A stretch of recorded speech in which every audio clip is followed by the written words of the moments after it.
பீகுரு செயலருக்கு வணக்கம். இன்னைக்கு நேர்காணல நம்மளோட இருப்பவர் தமிழக பாஜகவின் தொழில்துறை அணியின் மாநில துணைத் தலைவர் திரு செல்வகுமார் அவர்கள். அண்ணா வணக்கம். வணக்கம் கார்த்திக். பி குரு நேயர்களுக்கும் வணக்கம். நல்லா இருக்கும் கார்த்திக். நீங்க இருக்கீங்க? நல்லா இருக்கேன். பாரத பிரதமர் மோடி அவர்கள் பயணம் மே 30 கன்னியாகுமரி வர இருக்கிறார். அது ஒரு ஆன்மீக பயணமா இல்ல அரசியல் பயணமா? நிச்சயமா அது ஒரு தனிப்பட்ட ஆன்மீக பயணமா தான் நம்ம பார்க்கணும். இதுல எந்த அரசியல் நோக்கம் இருக்கிற மாதிரி தெரியல. எலெக்ஷன்ஸ் எல்லாம் முடிஞ்சிருச்சு.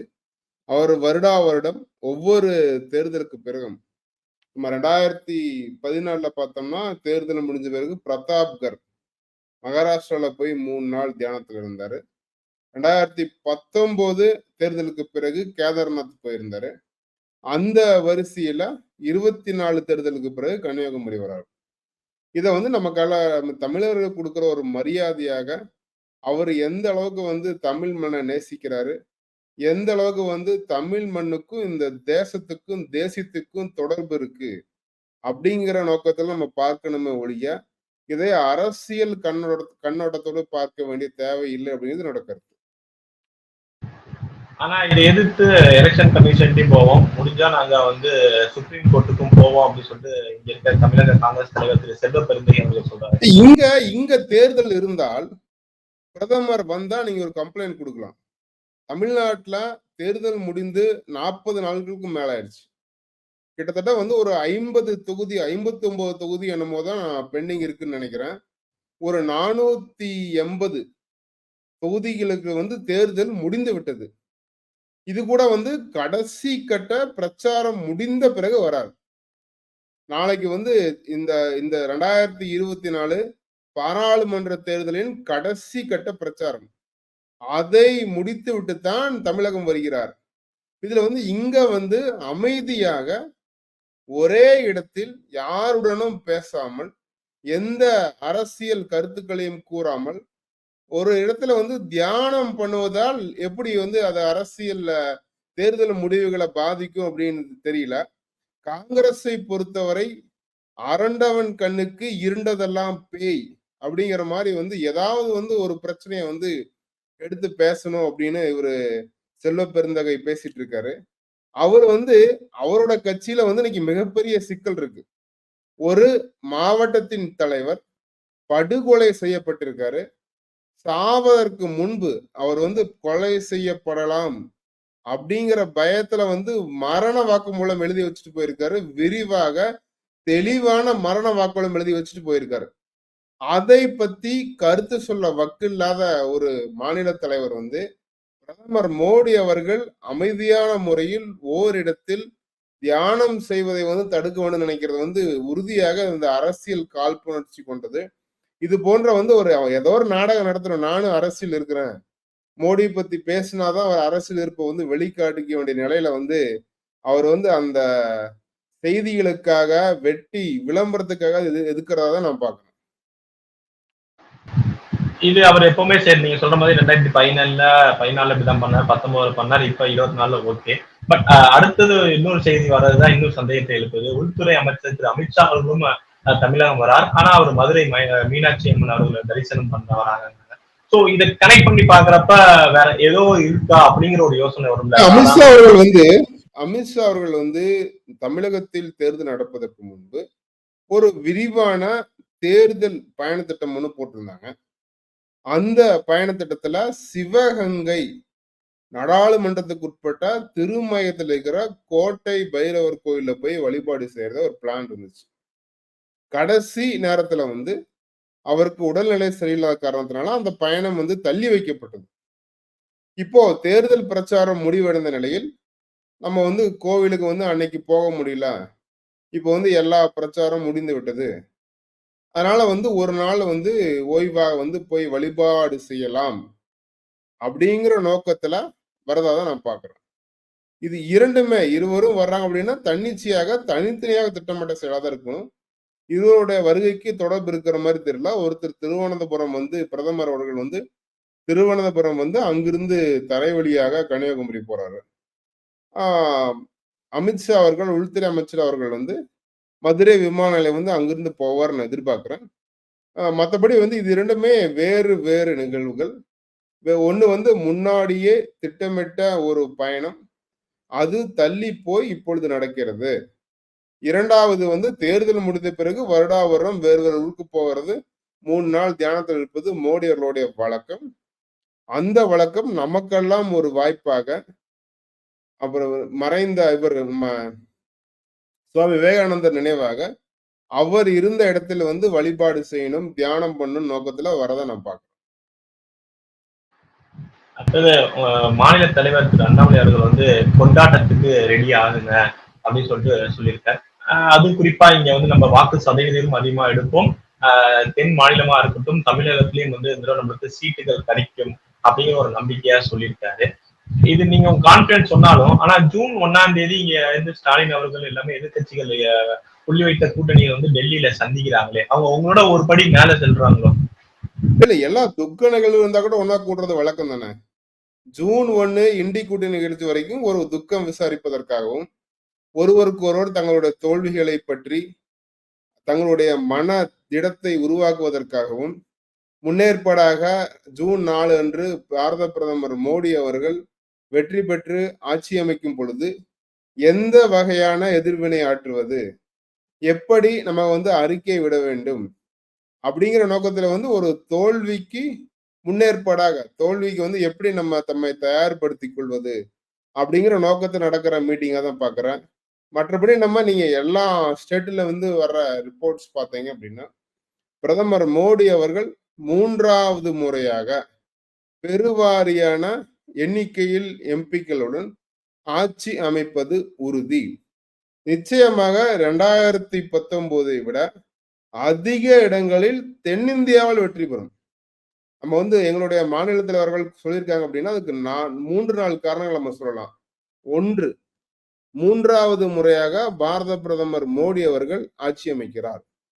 2வது, வரலாறு காணாத வகையில் பாஜக அதிக இடங்களில் வெற்றி பெறப் போகிறது.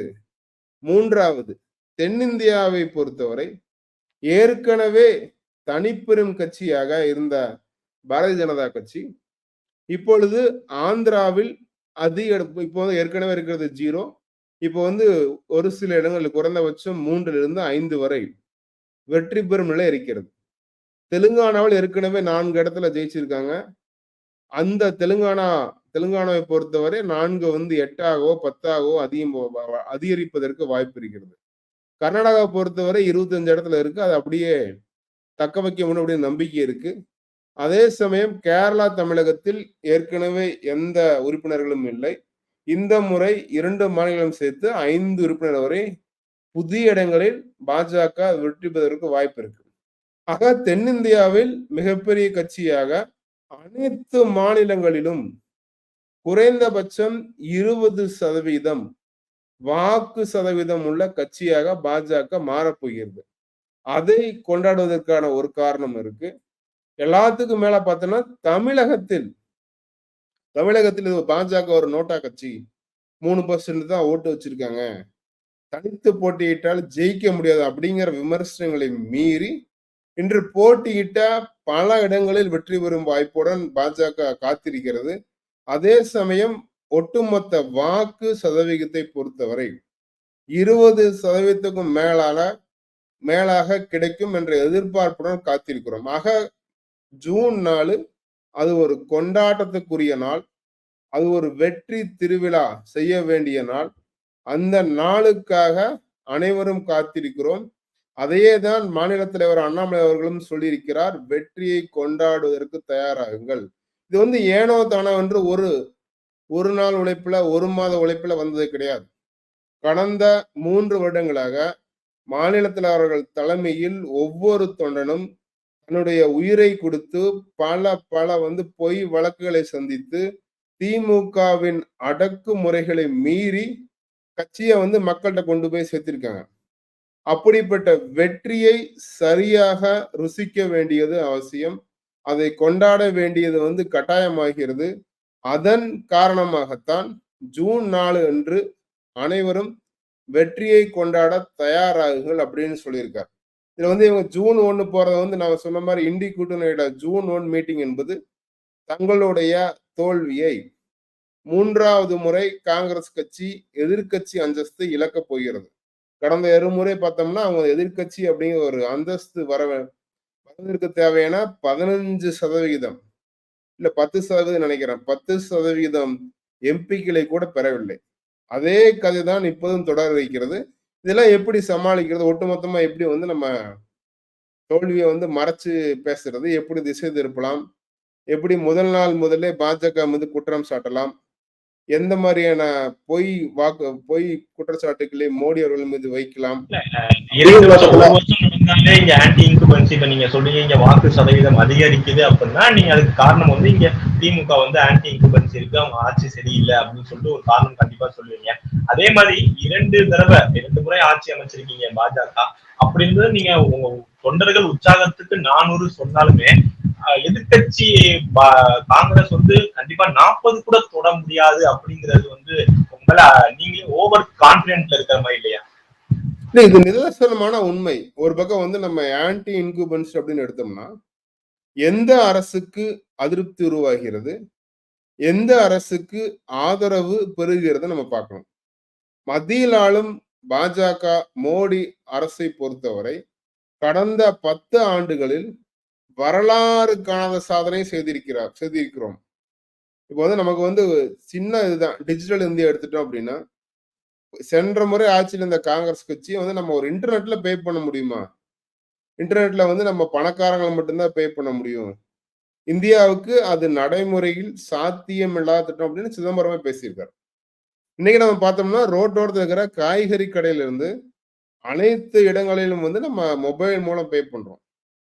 அப்போ வந்து அங்க பணத்தின் தேவைக்கு இருந்து எல்லாமே டிஜிட்டல் கரன்சியா இருக்கு. டிஜிட்டல் டிரான்சாக்சன்ஸ் அதிகமாகுது. இது அனைத்து மக்களையும் வங்கி வட்டத்துக்குள் அனைத்து மக்களையும் வந்து வங்கி கணக்கின் மூலம் அவருடைய வரவு செலவை வைக்கும் அளவிற்கு முன்னேற்றிருக்கு. மக்களுக்கு நேரடியாக மானியத்தை கொண்டு சேர்ப்பதில் மோடி அவர்கள் அரசு மிக பெரிய சாதனை செய்திருக்கிறது. அதான் மக்கள் வரவேற்கிறாங்க. அதே மாதிரி உள்கட்டமைப்பு எடுத்துங்க. இன்னைக்கு வந்து எல்லா மாநிலங்களிலும் தேசிய நெடுஞ்சாலை வந்து மிக விரைவாக போடப்படுது. இப்ப காங்கிரஸ் ஆட்சி காலத்துல ஒரு நாளைக்கு 7 கிலோமீட்டர் 8 கிலோமீட்டர் போட்டாங்கன்னா இன்னைக்கு அதுவே 24 30 கிலோமீட்டர் வரைக்கும் போட்டிருக்காங்க.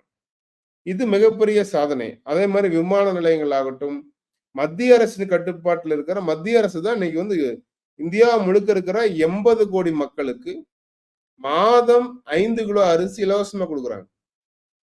தமிழ்நாடு எடுத்துட்டா மருத்துவக் கல்லூரி அதிகம் பண்ணியிருக்காங்க. அதே மாதிரி வந்து நமக்கு ஒரு துறையிலும் விவசாயத்துறையோட ஒட்டுமொத்த பட்ஜெட் 60,000 கோடி தான் காங்கிரஸ் ஆட்சி காலத்துல. இன்னைக்கு விவசாயிகளுக்கு வருடம் ஆதாரம் கொடுப்பதற்காக மட்டும் 11 கோடி விவசாயிகள் வந்து இந்தியா முழுக்க பயன்படுறாங்க. அந்த ஒரு திட்டத்துக்கான பட்ஜெட் மட்டுமே 60 கோடிக்கு மேல. சோ ஆக வந்து ஒவ்வொரு துறையும் விவசாயிகள் எடுத்துக்கங்க, நீங்க வந்து பெண்கள் எடுத்துக்கங்க. பெண்கள் நலனுக்கு வந்து இது போன்ற திட்டத்தை செயல்படுத்திய அரசே கிடையவே கிடையாது. ஏழை எளிய மக்களுக்கு வந்து இலவச அரிசி கொடுப்பது முதல் மருத்துவ காப்பீடு வசதி இருக்கு. அதே மாதிரி ஓய்வூதியம் அடல் பென்ஷன் யோஜனாவும் இன்னைக்கு செயல்பாட்டில் இருக்கு. சோ அனைத்து தரப்பு மக்களும் ஏற்றுக்கொள்ளக்கூடிய வகையில் அனைத்து தரப்பு மக்களின் எதிர்பார்ப்பை நிறைவேற்றிய அரசு. 10 ஆண்டுகள் வந்து கடினமாக உழைத்த மோடி அவர்களின் முயற்சியால் இன்னைக்கு வந்து அனைத்து மக்களும் ஒரு வளர்ச்சியின் பாதையில இருக்காங்க. இன்னொரு மிகப்பெரிய உதாரணம் என்னன்னு சொன்னா சைனாவை விட கடந்த 2 ஆண்டுகளும் வேகமா வளர்ந்து வரும். கோவிட் வந்து உலகத்தையே உலுக்கி போட்டுச்சு. இன்னைக்கு யூரோப்பு தடுமாறுறாங்க, அமெரிக்கா தடுமாறுறாங்க, ஜப்பான் தடுமாறுறாங்க, ஜெர்மனி தடுமாறுறாங்க, சைனா நம்ம வந்து ஆனா அத்தனை தடைகளை மீறி அதி வேகமாக வளரும் பொருளாதாரமா மாறி இருக்கிறோம். இதற்கெல்லாம் காரணம் மோடி அவர்கள் வந்து திட்டங்கள் தான் கண்டிப்பா மோடி அவர்களுக்கு வந்து இந்த வெற்றியை தேடி தருதானும். இங்க தமிழகத்துல ஒரு நரேட்டிவ் இருக்கு. உங்க மாநில தலைவர் அவர்களே சொல்லிட்டாங்க, எல்லா இடத்துலயும் வேற மாதிரி நரேட்டிவ், ஆனா இங்க தமிழகத்துல வந்து குறிப்பா வந்து வேற மாதிரி நரேட்டிவ்னு இப்ப கூட சொன்னார். உங்க மாநில நிர்வாகிகள் கூட்டத்துல கூட அவர் சொல்றாரு. அப்படி இருக்கப்ப இப்ப அண்மையில கூட பார்த்திருக்கோம், பாண்டியன் அவர்களை வந்து குறிப்பிட்டதை வந்து இங்க தமிழக மக்களோட ஒப்பிட்டு இங்க இருக்க முதல்வர் அவர்களே வந்து அறிக்கை கொடுத்தாரு, அதை எதிர்த்து பேசினாரு. அப்படி இருக்கப்ப தமிழக மக்களுக்கும் பாஜகவுக்கும் இன்னும் டிஸ்டன்ஸ் தானே அதிகமாயிட்டே இருக்கு. இது வந்து அது வந்து ஒட்டுமொத்த தமிழ் மக்களா ஏன் சொல்றதை ஏன் எடுத்துக்கிறீங்க? திமுகவும் தமிழ்நாட்டுக்குள்ளதான் இருக்கு. நம்ம வைக்கிற ஊழல் குற்றச்சாட்டுகள் திமுகவை மீது வைக்கும் பொழுது அது தமிழர்கள் மீது வைக்கும் குற்றச்சாட்டை எடுத்துக்க முடியாது. ஒரிசாவை பொறுத்தவரை அரசியலில் இல்லாத நபர், ஒரிசாவை பற்றி முழுமையாக தெரியாத நபர், முதலமைச்சருக்கு பிஏவாக இருந்தார் என்ற காரணத்திற்காக அந்த முதல்வரை கட்டியாள்வது மட்டுமல்லாமல் அந்த மாநிலத்தை ரிமோட் கண்ட்ரோல் வைத்திருப்பதை மக்கள் ஏற்றுக்கொள்ளவில்லை. பாஜக தலைவர்கள் பேசுவது மக்களின் குரலாக இருக்கிறது. அது அதே கருத்து நம்முடைய மாநிலத்துக்கும் பொருந்தும்.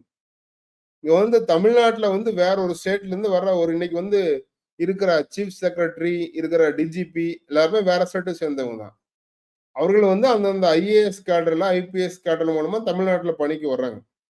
அவர்கள் வந்து முதல்வரை வந்து வெளிப்படையாக பொது வெளியில் வந்து ஒரு கண்ட்ரோலை வைத்திருக்கும் பொழுது, ரிமோட் கண்ட்ரோல் ஆபரேட் பண்ற மாதிரி அவரு சொல்றதெல்லாம் முதல்வர் கேட்டு செய்யும் பொழுது, முதல்வரின் அரசியல் வாரிசாக அதிகாரி ஒருவர் வரும் பொழுது, அதிகாரி தன்னுடைய நெருக்கத்தை தனக்கும் முதல்வருக்குமான நெருக்கத்தை பயன்படுத்தி ஒட்டுமொத்த கட்சியை கட்டுப்படுத்தும் பொழுது, ஒட்டுமொத்த ஆட்சி நிர்வாகத்தை கட்டுப்படுத்தும் பொழுது மக்கள் ஏற்றுக்கொள்ள மாட்டார்கள். அதை பற்றி மட்டுமே பாஜக தலைவர்கள் பேசுகிறார்களே ஒழிய அதற்கும் தமிழ்நாட்டு மக்களுக்கும் தமிழர்களுக்கும் எந்த சம்பந்தமும் கிடையாது. நம்ம வந்து இதை தெளிவா புரிஞ்சுக்கணும். இன்னைக்கு வந்து ஒரிசால இருந்து வந்து ஒரு ஆபீசர் இங்க இருக்கலாம், அது எந்த தடையுமே கிடையாது.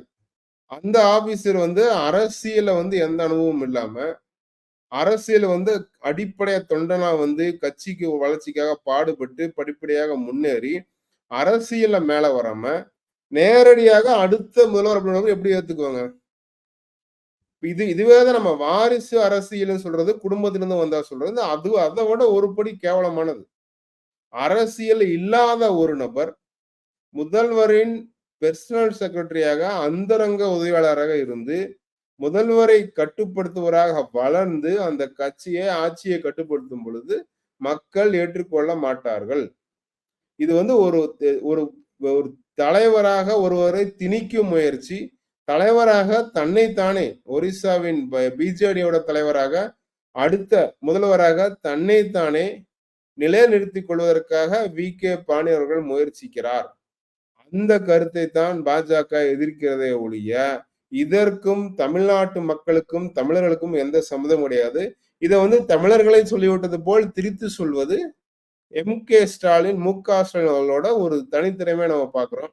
அவரோட தந்தை எப்படி கதை எழுதுவாரோ அவரோட மீட்சியாக அவரோட மீள்பு பதிவாக இவரும் அதே போன்ற கதைகளை எழுதி தமிழர்களை எப்படியாவது பிஜேபிக்கு எதிராக தூண்ட வேண்டும் அப்படின்னு முயற்சிக்கிறார். அதெல்லாம் அதே முதல்வர் அவர்கள் வந்து இன்னைக்கு மோடியும் அமித்ஷா அவர்களும் தமிழகம் வந்தா ஏன் எதிர்க்கிறாரு?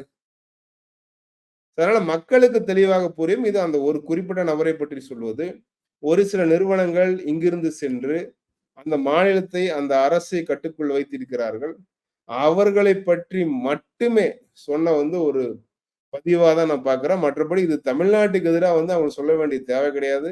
தமிழர்களையும் தமிழ்நாட்டையும் மிகவும் நேசிக்கும் மதிக்கும் தலைவர் மோடி இதுவரை தமிழர்களுக்கு செய்யாத மிகப்பெரிய பல திட்டங்களை செய்து கொடுத்தவர் மோடி. அது தமிழ்நாட்டில் மட்டுமல்ல, எல்லை கடந்து இலங்கையிலும் இருக்கும் தமிழர்களுக்கு வீடு கட்டி கொடுத்திருக்கிறார். மற்ற வசதி செய்வதற்காக பல்வேறு உதவிகளை செய்திருப்பவர் மோடி மட்டுமே.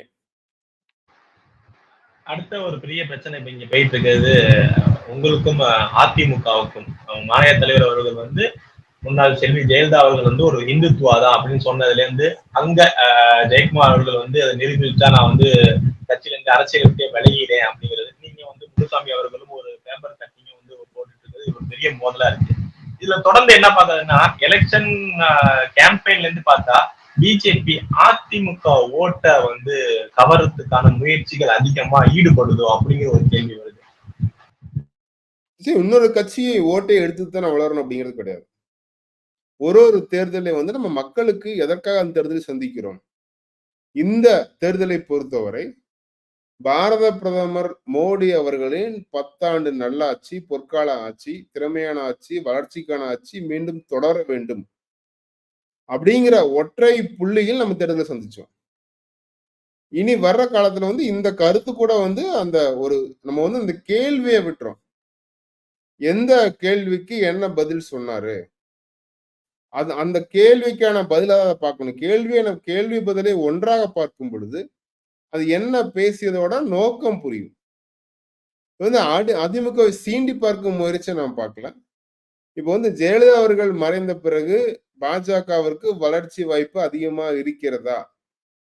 அப்படின்னு ஒரு கேள்வி. அது போன்ற ஒரு கருத்துல ஒரு கேள்விக்கான பதில் வந்து, அம்மையார் ஜெயலலிதா அவர்கள் தான் வாழ்ந்த காலத்தில் ஒரு ப்ரவுட் ஹிந்துவாக தன்னுடைய மதத்தை வெளிப்படையாக பொட்டு வச்சுக்கிறாங்க, கோவிலுக்கு போறாங்க, சாமி கும்பிடுறாங்க, அர்ச்சனை பண்றாங்க, கோவில் குளத்துல போய் குளிக்கிறாங்க, கோவிலுக்கு யானை வாங்கி தர்றாங்க, கோவில்களில் அன்னதானம் போடுவதற்கு உத்தரவு போடுறாங்க. இது போன்று வந்து அந்த கோவில்களில் சிறப்பாக செயல்பட வேண்டும். ஆன்மீகம் தளிர்க்க வேண்டும். ஆன்மீகத்தை கோவிலுக்கு வரும் பக்தர்களுக்கு தேவையான வசதி கிடைக்க வேண்டும். அந்த காலத்துல கோவில்லாம் பார்த்தோம்னா, மக்களுக்கு வயிறார சாப்பாடு போட்டிருந்தாங்க. அந்த பழக்கத்தை மீண்டும் கொண்டு வந்து ஒரு வேளை மதிய உணவுன்னு ஆரம்பிச்ச கோவில்கள் வந்து இன்னைக்கு 24 மணி நேரம் சோறு போடுறாங்க. கோவில் திறந்திருக்கும் நேரத்தில் ஒரு 1/2 மணி நேரத்துக்கு ஒருக்கா வந்து பேட்சா வந்து இன்னைக்கு சாப்பாடு போடுற கோவில்லாம் வந்திருக்கு. அதை தொடங்கி வைத்தவர் அம்மையார் ஜெயலலிதா அவர்கள். தானத்தில் சிறந்தது அன்னதானம். அதை வந்து கோவில்கள்ல வந்து அவங்க தொடங்கி வச்சாங்க. இந்த மாரி காரணங்களால் வந்து இந்துத்துவா என்று ஒரு தேவை தமிழகத்தில் இல்லாமல் இருந்தது. இன்று வந்து இருக்கிற திராவிட கட்சிகள் வந்து குறிப்பாக திமுக வந்து வெளிப்படையாக இந்து விரோதியாக தன்னை காட்டிக்கொள்ள பெரிய முயற்சி எடுக்கிறாங்க. வீட்டுக்குள்ள வந்து பார்த்தோம்னா, வீட்டுக்குள்ள வந்து இருக்கிற வீட்டில் உள்ள பெண்களை, தங்களுடைய மனைவிகளை கோவிலுக்கு சென்று வழிபாடு செய்ய சொல்லிவிட்டு, இவர் வந்து விபூதிய அழிச்சிட்டு இருப்பார்.